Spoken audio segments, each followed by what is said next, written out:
An officer of the law believed he was arresting a vagrant for a noise complaint, a simple piece of human detritus to be swept from the pristine order of his city. He did not know, could not comprehend, that he was placing cold steel cuffs upon the wrists of a living legend, a man whose hands had coaxed sounds from wood and string that had made angels weep in the hallowed halls of Carnegie. He thought he was silencing a nuisance.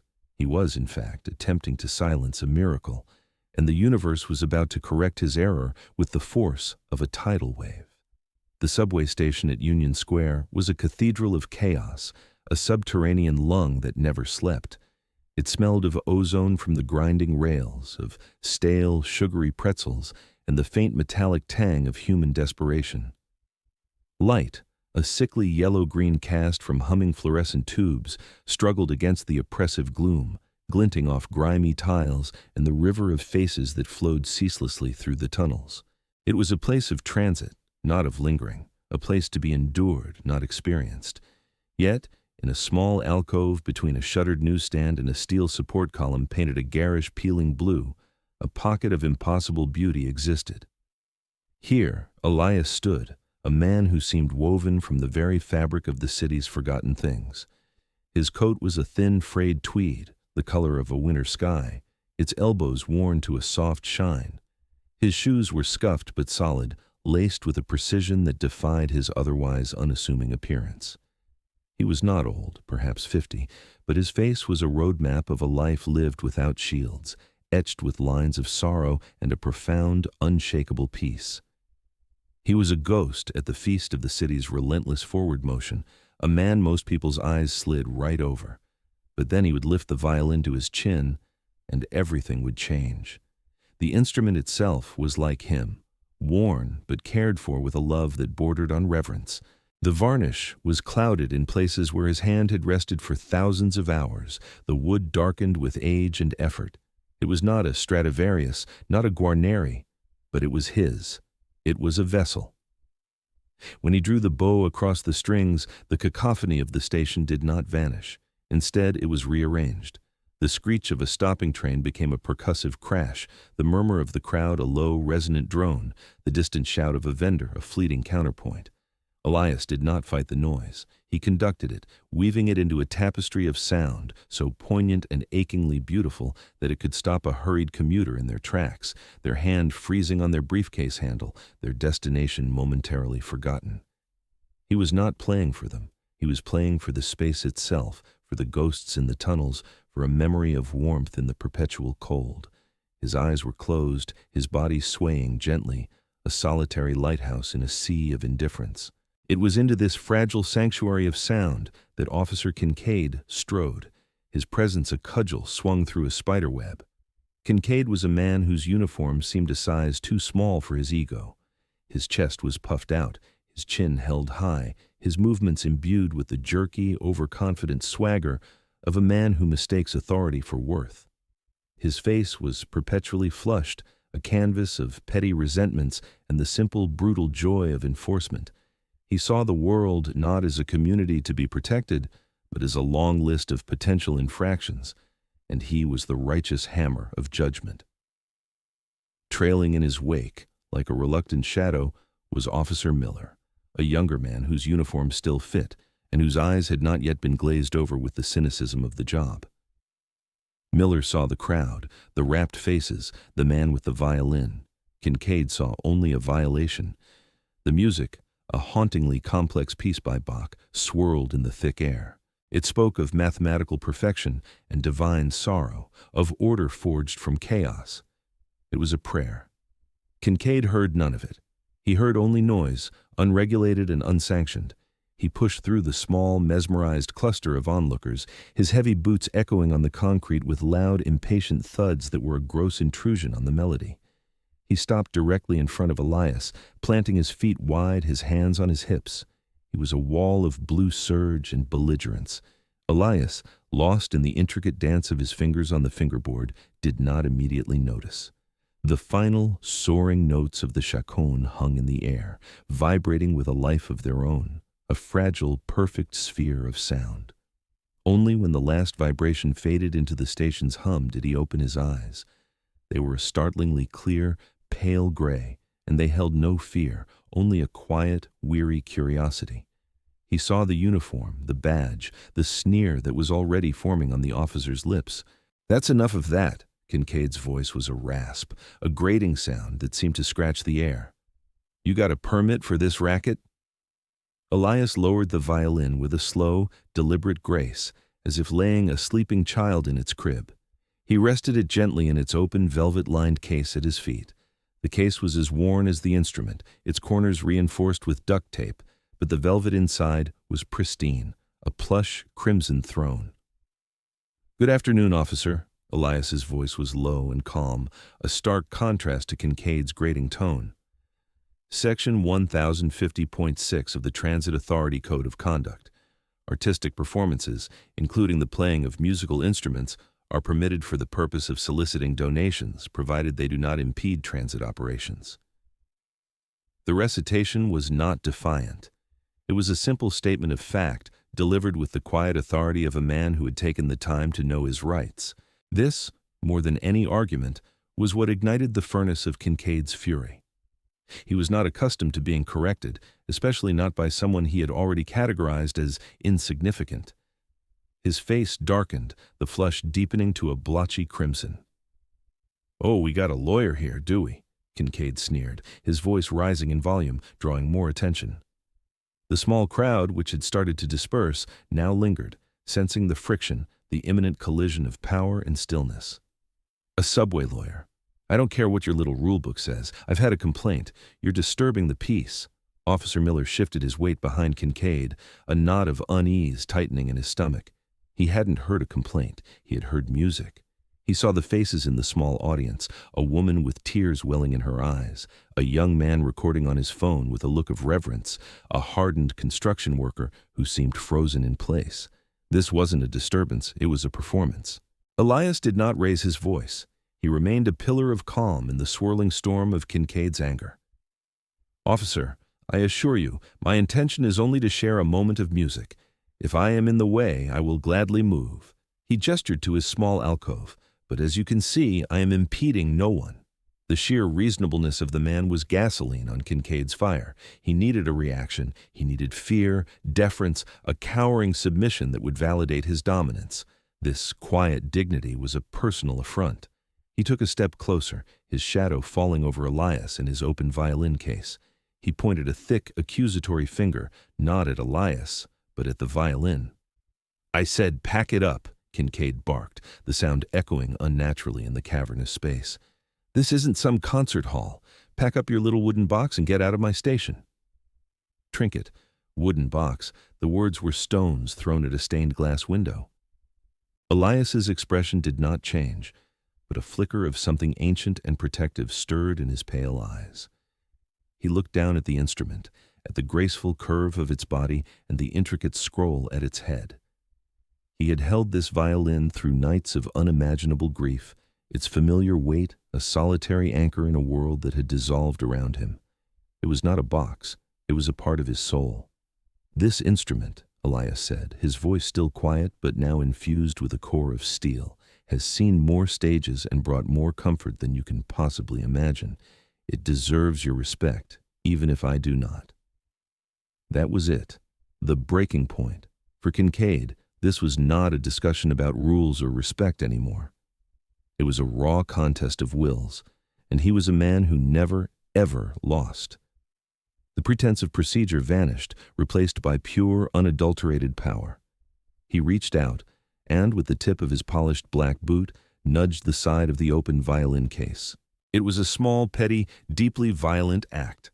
The case skidded a few inches on the gritty concrete. A collective gasp went through the onlookers. Elias's body tensed, a barely perceptible tightening of his shoulders. He did not look at Kincaid. His gaze was fixed on his violin, which had shifted precariously in its velvet bed. He bent down, his movements fluid and certain, and placed a protective hand over the instrument's body. Kincaid saw this as defiance. "Don't you turn your back on me, boy," he roared, his voice cracking like a whip. He grabbed Elias by the shoulder of his thin tweed coat and hauled him upright. The fabric strained. "I gave you an order. You're resisting." The accusation was absurd. Elias had not resisted. He had moved to protect something precious, but in Kincaid's warped perception, any action not born of immediate fearful obedience was resistance.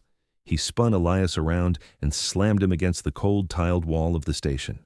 The impact sent a dull thud echoing through the alcove. A woman in the crowd cried out, "He didn't do anything!" Kincaid ignored her. He was in his element now, the world reduced to a simple, satisfying binary. Him, the enforcer, and this man, the offender. "You think you're special?" he grunted, his face close to Elias's, his breath smelling of stale coffee and self-importance.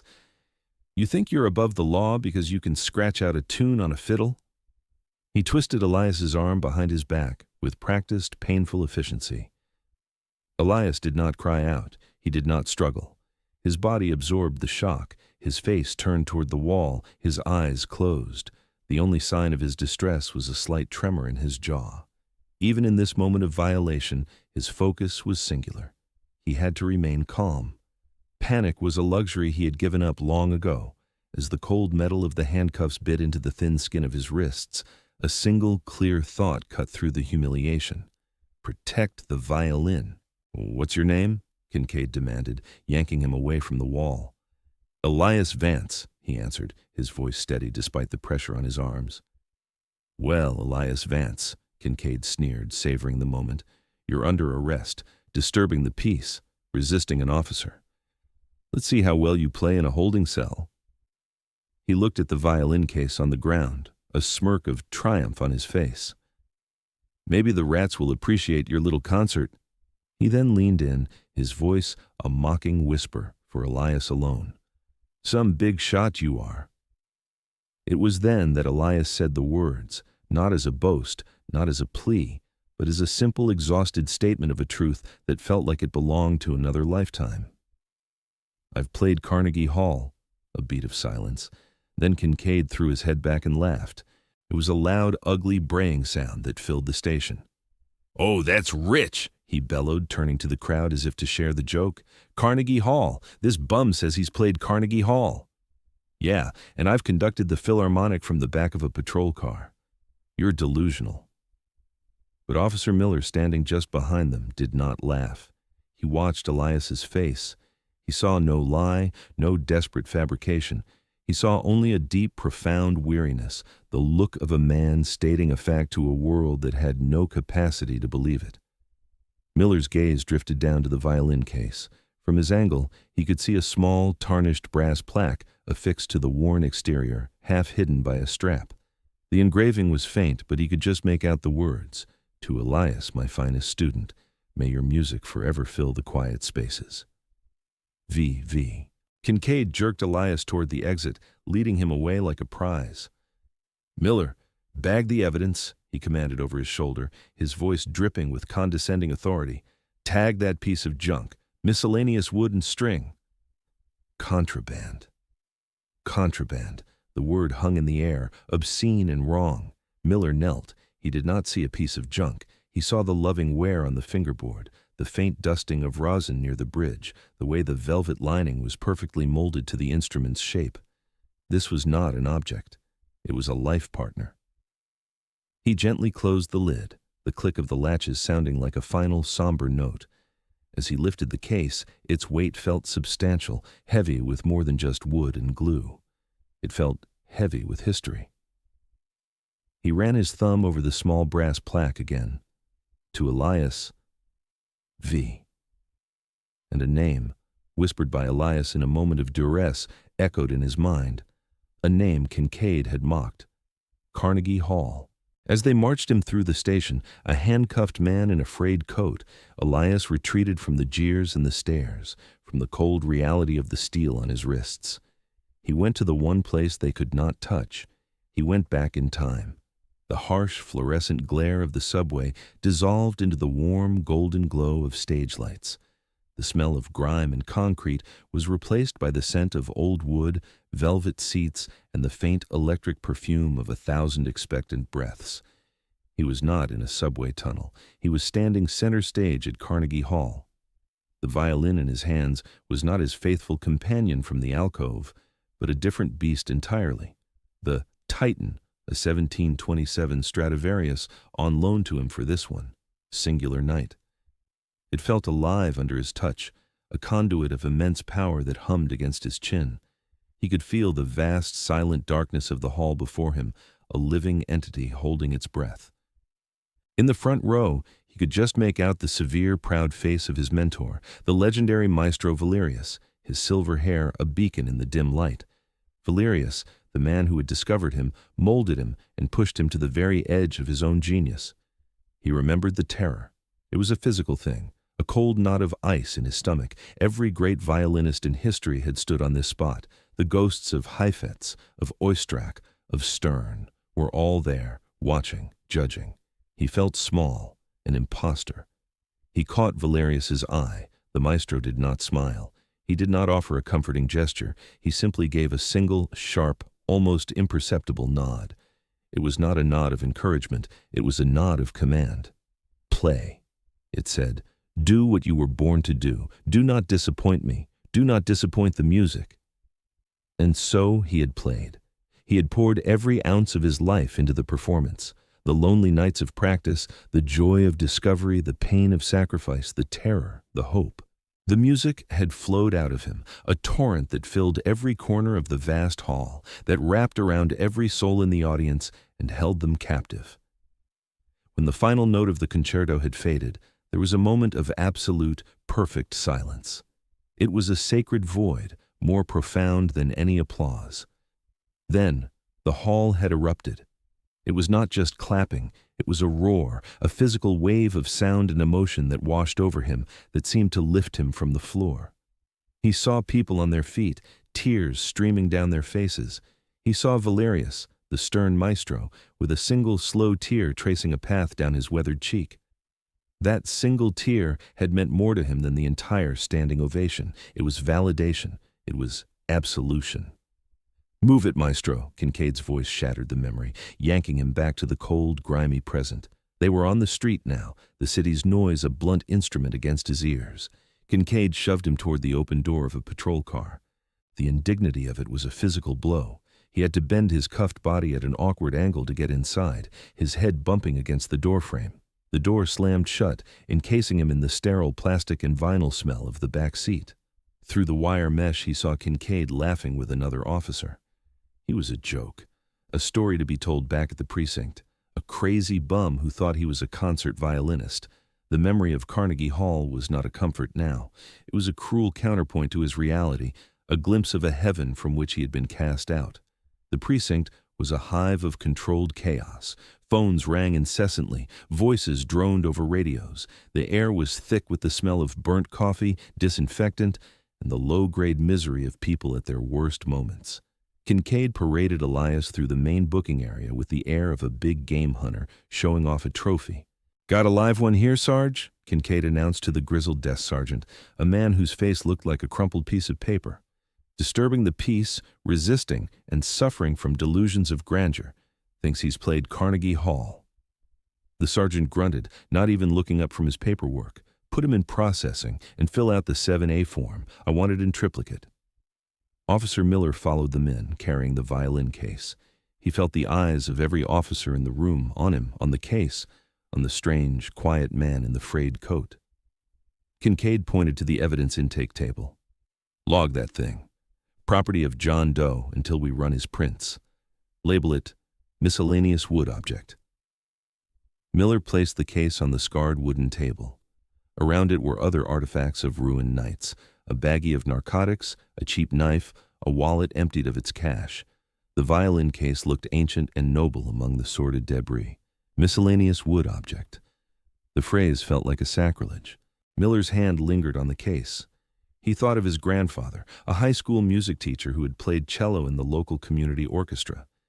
He remembered the love his grandfather had for his instrument, the way he would polish it, the specific smell of the rosin, the way he called it his other voice. To call this instrument a misky wood object was an act of profound ignorance. While Kincaid was performatively bragging to another officer about the arrest, Miller took out his phone. His heart was hammering against his ribs. This was a line you did not cross. Questioning a senior officer's collar, especially one as vindictive as Kincaid, was career suicide. But the image of Elias's calm face, the quiet dignity, the preposterous claim that felt so utterly true, and the inscription on the case, "To Elias, V." It all coalesced into a single urgent imperative. He had to do something. He typed Maestro Conductor 5 into the search bar. The results were immediate and overwhelming. Maestro Antonio Valerius, the fiery, legendary conductor of the New York Philharmonic, a titan of the classical music world, known for his genius, his temper, and his reclusive nature. There were pictures of him on stage, his silver hair a wild mane, his arms carving the air. And then Miller found it. An article from 5 years ago, headlined, "Valerius's Prodigy Vanishes After Triumph." The article spoke of a brilliant young first-chair violinist, Elias Vance, who had given a once-in-a-generation performance at Carnegie Hall, and then, weeks later, disappeared from the music world following a devastating personal tragedy. The article included a picture. It was a younger Elias, his face smoother, but the same pale, intense eyes staring out from the photo. Miller's breath caught in his throat. It was him. It was all true. He scrolled frantically, looking for a contact. He found the official website for the Valerius Foundation for the Arts. There was a general contact number. It would go to a secretary, an assistant, a wall of bureaucracy. He needed something more. He looked back at the plaque on the violin case. There was no other clue. But then he remembered something else.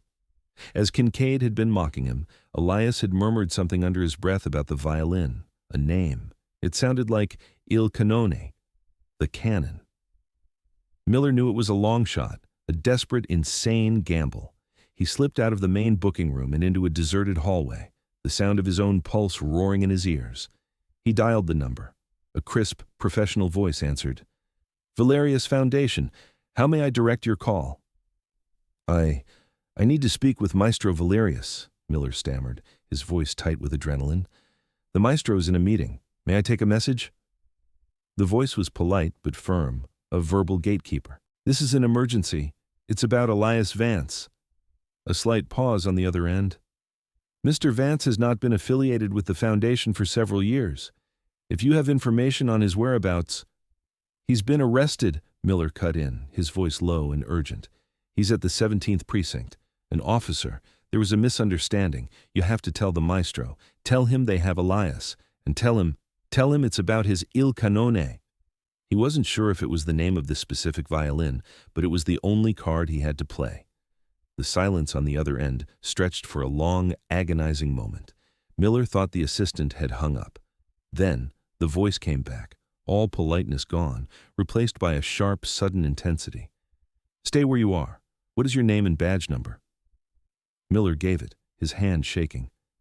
"What's going to happen?" "You have no idea," the assistant said, and the line went dead. In a glass-walled boardroom overlooking Central Park, Maestro Antonio Valerius was charming a group of wealthy donors.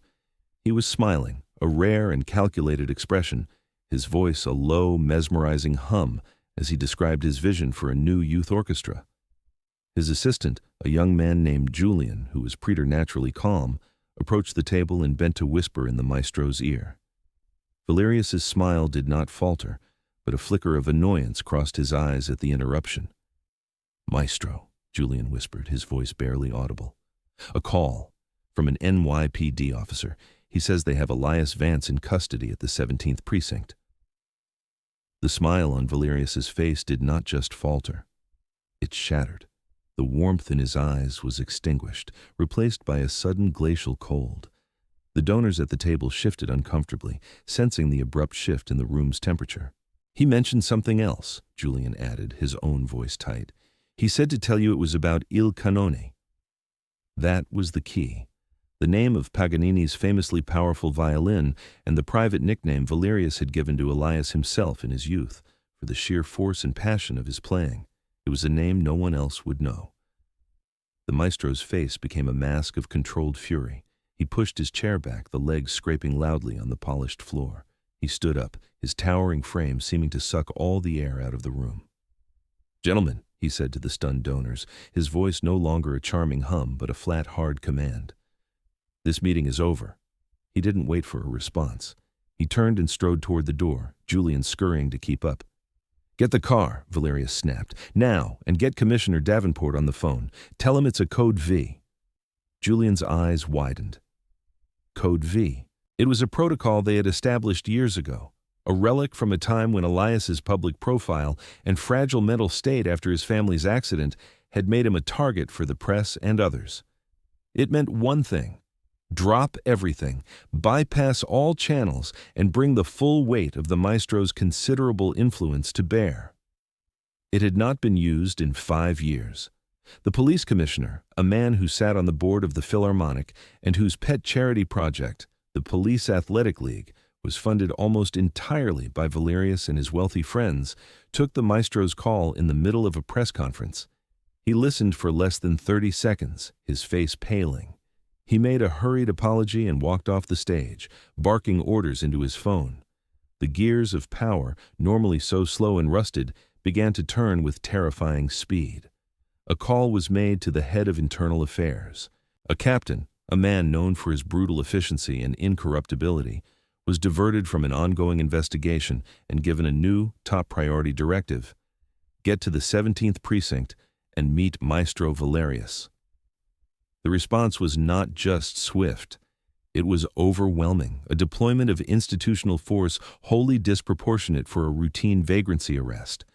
Because everyone down the line understood, implicitly, when Antonio Valerius was this angry, the world rearranged itself to appease him. Back at the 17th precinct, the atmosphere had settled back into its grimy routine. Elias sat on a hard plastic bench in the processing area, his hands cuffed behind his back, his shoulders aching. He was numb. The vibrant memory of Carnegie Hall had faded, leaving behind only the gray ash of his current reality. Officer Kincaid was at the desk, loudly filling out the arrest paperwork, embellishing the details of Elias's resistance and belligerence. He was the hero of his own story, a brave officer taming the city's wild elements. He was enjoying himself immensely. The double doors to the precinct's main floor swung open. They did not burst or crash. They opened with a silent, inexorable weight, as if pushed by a force of nature. The noise in the room did not just quiet down. It ceased to exist. Every phone call, every conversation, every keystroke stopped mid-action. Every head turned toward the entrance. Framed in the doorway stood Maestro Antonio Valerius. He was an apparition of wealth and power in this place of squalor. He wore a long, dark cashmere coat that flowed around him like a cape, his silver hair a stark white crown under the harsh fluorescent lights. His face was carved from granite, his eyes burning with a cold, focused rage. Flanking him were 2 men in dark suits who radiated a dangerous, predatory stillness, and a police captain in a crisp dress uniform, his face a thundercloud of displeasure. The entire precinct was frozen in a tableau of stunned disbelief. The desk sergeant's pen was poised over a form, unmoving. An officer taking a statement had his mouth half open. Kincaid, who had been laughing a moment before, stared, his jaw slack, a piece of his narrative suddenly ripped away. Valerius's eyes, the color of a stormy sea, swept the room. They were like searchlights, scanning, dismissing, ignoring the various uniforms and badges. They passed over the desk sergeant, over the other officers, over the suddenly sweating and shrinking form of Officer Kincaid.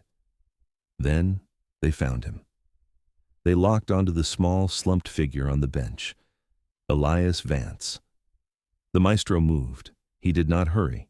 His steps were measured, deliberate, each footfall on the dirty linoleum floor an indictment. He walked a straight, unwavering line through the center of the room, the other officers parting before him like iron filings before a magnet. He walked directly past the booking desk, directly past Kincaid, as if the man were nothing more than a piece of furniture. He stopped directly in front of the bench where Elias sat. Elias looked up, his pale gray eyes widening slightly as he saw the face from his memories, older, more lined, but filled with the same terrifying intensity. He saw his mentor, his savior, his judge. Valerius did not speak. He did not reach out. In the dead silence of the police precinct, surrounded by 24 stunned city cops, the world-renowned Conductor, a man who commanded kings and presidents to their seats, brought his heels together with a soft click. He stood ramrod straight, and then he executed a short, formal bow from the waist. It was not a greeting. It was a gesture of profound, almost reverential respect. The bow a conductor gives to a soloist of transcendent genius after a performance that has shaken the foundations of the hall. It was an act that, in this context, was so surreal, so powerful, it completely shattered the reality of the room. Kincaid watched, his mind struggling to process what he was seeing. This bum, this vagrant was receiving a bow from a man who looked like he owned half the city? It made no sense. It was a glitch in his universe. The police captain stepped forward into the circle of silence created by the maestro. His eyes were chips of ice. He looked at the desk sergeant, then his gaze fell upon Kincaid, pinning him like an insect to a board. "Officer Kincaid," the captain's voice was low, but it cut through the silence like a razor. Kincaid flinched as if struck. The captain turned his head slightly toward the maestro. "Maestro Valerius," he said, his tone now laced with a formal deference that was utterly alien in this place. "Perhaps you can identify this man for us.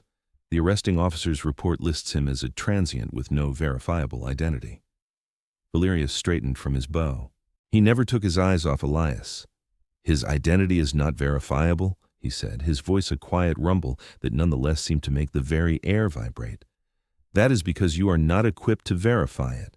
He finally turned his head, his gaze sweeping over Kincaid with a contempt so pure it was almost a physical force. "This man's name is Elias Vance. He was, until he chose to walk away, the first chair violinist of the New York Philharmonic. He is a recipient of the Leventrit Award. He has, as I'm sure he tired to tell you," here, he shot a poisoned dart of a look at Kincaid, "played as a soloist at Carnegie Hall, La Scala, and the Vienna Musikverein. He is, without exaggeration, one of the finest violinists of his generation." A collective, audible intake of breath seemed to pass through the room. Kincaid's face, which had been flushed with arrogance, was now draining of all color, leaving behind a pasty, sickly white. His mouth opened and closed, but no sound came out. He looked like a fish gasping for air. The maestro was not finished. He gestured toward the evidence table, where the violin case lay among the sordid refuse. "And that," he said, his voice dropping to a near whisper of pure ice, "which your officer has designated miscellaneous wood object, is a 1924 Carl Becker Sr. violin, a master copy of Paganini's Il Canone. It is one of only 3 such copies Becker ever made. I know this, because I gave it to him myself. Its appraised value is slightly more than this entire building and everything in it." The silence that followed was absolute. It was the silence of a world reordering itself, the silence of a petty man's universe collapsing into a black hole of his own making. Kincaid finally found his voice, a pathetic, stammering squeak. "But he had no permit. He was causing a disturbance. He resisted." The captain took a step toward him, his face a mask of utter disgust. "He was exercising his First Amendment rights in a public space, a fact that is taught in the first week at the academy. Officer," the captain's voice was laced with venom, "I reviewed the station's security footage on my way here. You harassed him, you assaulted him, you arrested a citizen for the crime of being more talented than you could ever dream of being. You put your hands on a man who is, for all intents and purposes, a city treasure. And in doing so, you have brought shame upon this department and this uniform." The captain paused, letting the weight of his words crush Kincaid. Then he gave a curt, sharp nod to the 2 internal affairs detectives who had been standing by like specters. "Officer Kincaid, you are relieved of duty, effective immediately. Surrender your weapon and your shield." The words hit Kincaid like a physical blow. He staggered back a step, his face a mess of disbelief and terror. "Captain, please." "Now," the captain commanded. The 2 detectives moved in. One calmly took Kincaid's sidearm from its holster. The other reached out and unclipped the badge from his chest. The sound of the pin releasing was like a gunshot in the silent room. And then, in a moment of devastating and perfect poetic justice, One of the detectives produced a pair of handcuffs, the same cuffs used on Elias. They were snapped onto Kincaid's wrists behind his back. The man who had wielded power as a weapon was now utterly powerless, a shrunken, pathetic figure in a uniform that no longer belonged to him. He was led away, his head bowed, not toward a holding cell, but out of the precinct and out of the life he had known. The spell was broken. The precinct exploded into frantic, panicked motion. The desk sergeant, his face ashen, fumbled with the computer, his fingers tripping over the keyboard as he rushed to void the arrest record. "My apologies, sir, Maestro. There was a terrible mistake," he stammered, not knowing who to address.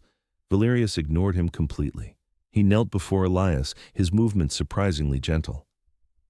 "The keys," he said quietly to the nearest detective. The detective hurried over and quickly unlocked the cuffs on Elias's wrists. Elias brought his hands forward slowly, rubbing the red, chafed skin. He looked at his hands, not as parts of his body, but as the tools of his trade, and a flicker of fear crossed his face as he flexed his fingers. "Are you all right, my boy?" Valerius asked, his voice now softened, laced with a deep paternal concern that had been absent for years. Elias nodded, not trusting his voice. He was still adrift, caught between the humiliation of the arrest and the overwhelming shock of the maestro's arrival. Valerius stood and walked to the evidence table. With the care of a museum curator handling a priceless artifact, he lifted the violin case. He opened it and inspected the instrument, his long, elegant fingers ghosting over the wood, checking for any damage. Finding none, he closed it and turned back to Elias. He removed his own cashmere coat, a garment worth more than most officers' monthly salaries, and draped it gently over Elias's thin, trembling shoulders. It enveloped him in warmth and the scent of expensive cologne, a shield against the cold reality of the room. "Let's go home, Elias," Valerius said softly. He placed a hand on Elias's back and guided him toward the doors. The officers, the sergeant, the clerks, they all stood frozen, watching the procession. They were witnessing the silent, brutal mechanics of a different kind of power, one they had not understood existed. As they reached the doorway, Elias paused. He turned his head and his eyes scanned the room, passing over the gawking faces until he found the one he was looking for. Officer Miller was standing against the far wall, trying to make himself as small as possible, his heart still pounding with a mixture of terror and exhilaration. He had done this. He had made the call. He had brought the thunder down upon them all. He expected to be fired, or worse. But Elias's eyes met his, and in that gaze there was no judgment, no anger. There was only a quiet, profound understanding. Elias gave him a single, almost imperceptible nod. It was a nod of acknowledgement, of gratitude, of shared humanity in a place that had been stripped of it. And as he turned to leave, Elias spoke, his voice just loud enough for Miller to hear, a quiet word meant for the maestro, but also for him. "There are still good ones, Antonio." And then they were gone, swallowed by the city night, leaving behind a precinct in chaos and a young officer who understood, for the first time, what it truly meant to protect and serve. The fallout was not merely a local affair. It became a storm.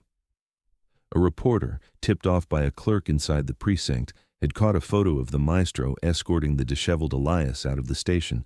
The story exploded. "Cop arrests homeless man, discovers he's a musical genius," was the simplified, sensational headline, but the details that followed were damning. The body cam footage from Kincaid, which he had foolishly left running, was leaked to the press. The world heard his sneering voice call a priceless instrument a wooden box. They heard his cruel laughter when Elias stated he had played at Carnegie Hall. They saw the unnecessary violence, the petty abuse of power in its rawest form. Kincaid became a pariah overnight. He was not just fired, he was indicted. The district attorney, under immense public and political pressure, brought charges of assault, wrongful arrest, and official misconduct. His union, which would normally defend an officer to the hilt, issued a public statement condemning his actions and quietly withdrew their support. He was left to twist in the wind, a sacrifice to the public's outrage. His trial was short. The video was irrefutable. He was found guilty on all counts, sentenced to 2 years in prison, and stripped of his pension. His name became a cautionary tale at the police academy, a synonym for the kind of arrogance that corrodes the soul of law enforcement. His life, built on a foundation of bullying and bluster, had been utterly and completely dismantled by a few notes of Bach played in a subway tunnel. The incident sent shockwaves through the city's administration. The mayor's office, eager to get ahead of the scandal, announced a full-scale review of NYPD policies regarding public performers and the city's homeless population. The vague rules Kincaid had used as a pretext were clarified and strengthened in favor of the artists. A new directive, unofficially dubbed the Elias Rule by the press, was circulated to every precinct, explicitly protecting artistic expression in public transit spaces.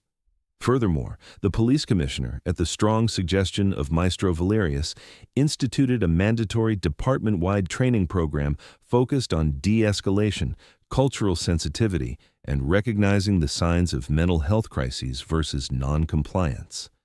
It was a systemic change born from a single act of injustice. And Officer Miller, the young cop who had risked his career on a hunch and a desperate phone call, did not get fired. On the contrary, he was summoned to the commissioner's office a week after the incident. He walked in expecting a reprimand, but instead found himself face to face with the commissioner and captain from that night. He was commended for his integrity, his judgment, and his moral courage. He was given a quiet promotion to detective and transferred to a special task force focused on community relations. He became an internal symbol of a better way, a quiet hero in his own right, his path forever altered by the courage he had shown in a dark hallway with a phone in his shaking hand. Elias did not return to the stage. The warmth of the maestro's coat and the safety of his penthouse apartment could not erase the years of deliberate solitude or the deep wounds that had sent him into the subways in the first place. The roar of the crowd at Carnegie Hall was a ghost he no longer wished to chase. But the incident had given him something he had not realized he'd lost, a purpose beyond his own survival and his private communion with music.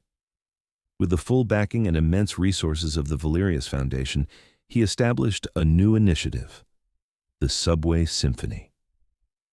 It was a foundation dedicated to the city's forgotten artists. It provided grants for instrument repairs, legal aid for buskers facing harassment, and worked with the transit authority to establish designated high-traffic performance zones where musicians could play without fear. Elias was the heart of it, a quiet, unassuming figure who would personally meet with the musicians, listening to their stories, offering not just money, but the profound respect of a fellow artist. He had turned his public humiliation into a shield for countless others. Sometimes, late at night, when the paperwork was done and the city was breathing its slow, deep breaths, he would still take his Carl Becker violin, slip out of his comfortable apartment, and descend back into the echoing tunnels. He would find a deserted platform and play, not for money, not for fame, but for the love of it, his beautiful, heartbreaking music, a gift to the empty spaces. Months had passed.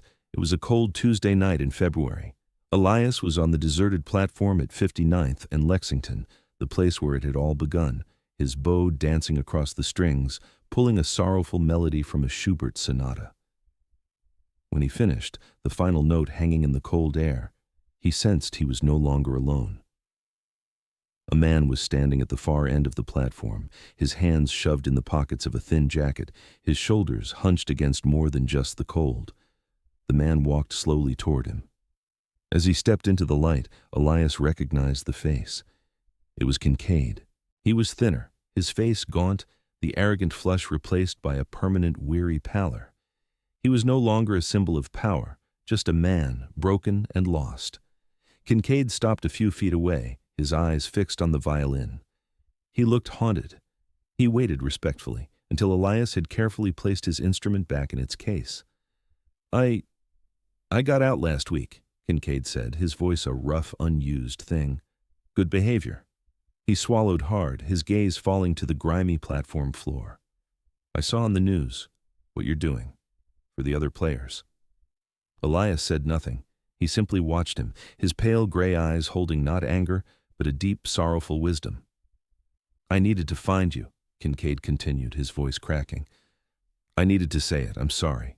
What I did, it was wrong. I was a bully, a thug. There's no excuse. I'm sorry." The words seemed to cost him everything. They were not the stammered excuses of the precinct. They were the hard, brittle words of a man who had been forced to look into the abyss of his own character. Elias considered him for a long moment. The easy thing would be to offer forgiveness, a platitude to soothe the man's guilt and send him on his way. But Elias had never been one for easy things. The music he played was complex, full of tension and resolution that had to be earned. Life, he knew, was the same. "Your apology is a sound, Mr. Kincaid," Elias said at last, his voice soft but clear in the quiet station. "You have made the sound, but it hangs in the air for only a moment before it is gone." He latched his violin case, the click echoing in the silence. He looked directly into Kincaid's eyes. "Justice is not a sound. Justice is an action. It is something you build, something you do. The past is a note that has been played. It cannot be unheard." He stood up, his own coat, a simple but warm wool, a stark contrast to the memory of the maestro's cashmere. "The question is not whether I forgive you. The question that matters, the only one that can offer you any kind of peace, is this: what will you do now?" Without another word, Elias Vance turned and walked toward the stairs, leaving the former officer standing alone on the platform. He left him not with forgiveness, but with a challenge. He left him not with absolution, but with a path, a harder path, a better one. Kincaid watched him go, the quiet, unassuming man with the priceless violin and the even more priceless soul, until he disappeared from sight. He was alone again, in the echoing silence of the subway, with nothing but a question and the rest of his life to answer it.